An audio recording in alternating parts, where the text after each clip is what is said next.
Nabi Ibrahim mempunyai dua istri. Istri pertama bernama Sarah dan istri kedua bernama Hajar.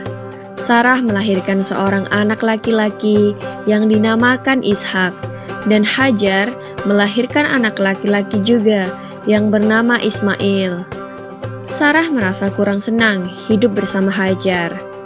Berkali-kali ia meminta kepada suaminya agar Hajar dan anaknya dipindahkan ke tempat lain. Akan tetapi, Nabi Ibrahim tidak segera menurutinya. Barulah setelah menerima perintah dari Allah, Nabi Ibrahim mengajak Hajar dan Ismail pindah ke Mekah.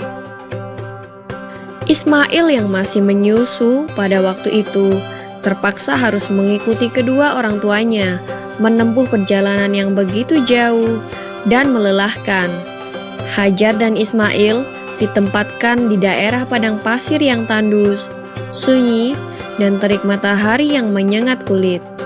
Tak ada seorang pun di sana kecuali mereka berdua.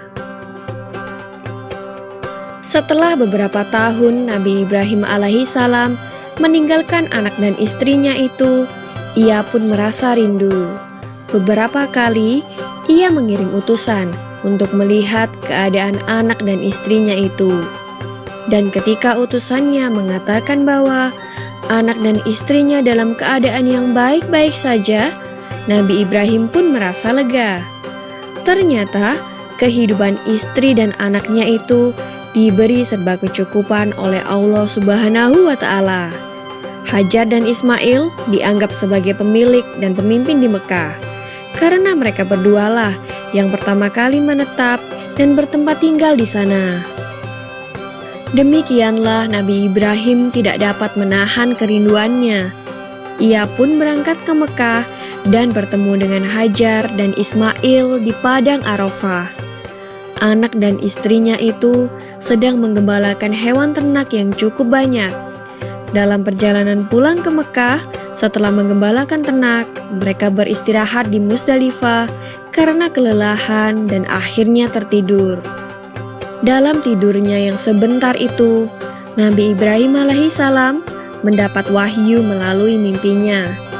Ia diperintahkan oleh Allah untuk menyembelih Ismail. Anak kesayangannya itu harus dikurbankan sebagai bukti patuhnya Nabi Ibrahim terhadap Tuhannya. Seketika itu juga Nabi Ibrahim terkejut dan berdebar-debar. Tampak begitu beratnya ujian kali ini. Ia pun akhirnya menguatkan hati demi rasa cintanya yang lebih besar kepada Allah Subhanahu wa Ta'ala. Ia juga pada akhirnya memberitahukan mimpi itu kepada Ismail. "Wahai anakku Ismail, dalam mimpi aku diperintahkan oleh Allah untuk menyerahkanmu sebagai kurban, dan aku harus menyembelihmu. Bagaimana pendapatmu, wahai anakku?" Kata Nabi Ibrahim.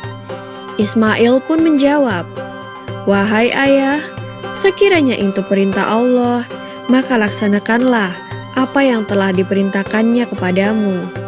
Aku akan tetap sabar dan ikhlas menerima cobaan ini." Dikisahkan iblis berusaha merintangi perintah Allah kepada Nabi Ibrahim. Berkali-kali iblis membujuk Nabi Ibrahim agar tidak melaksanakan perintah itu. Namun Nabi Ibrahim tetap melaksanakan perintah Allah, dan godaan iblis yang begitu dahsyatnya tak akan mampu meruntuhkan ketaatan Nabi Ibrahim kepada Allah. Nabi Ibrahim membawa Ismail ke atas bukit.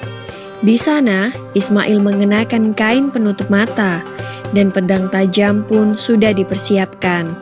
Ketika pedang itu sudah berada di leher Ismail, tiba-tiba tubuh Ismail pun diganti dengan seekor kambing yang gemuk oleh malaikat Jibril. Dengan demikian, selamatlah Ismail dari penyembelihan. Allah Subhanahu wa Ta'ala berfirman kepada Nabi Ibrahim, "Hai Ibrahim, kau sudah melaksanakan perintahku dengan ikhlas. Sebagai gantinya, aku berikan binatang ternak untuk disembelih. Ini adalah cobaan besar bagimu."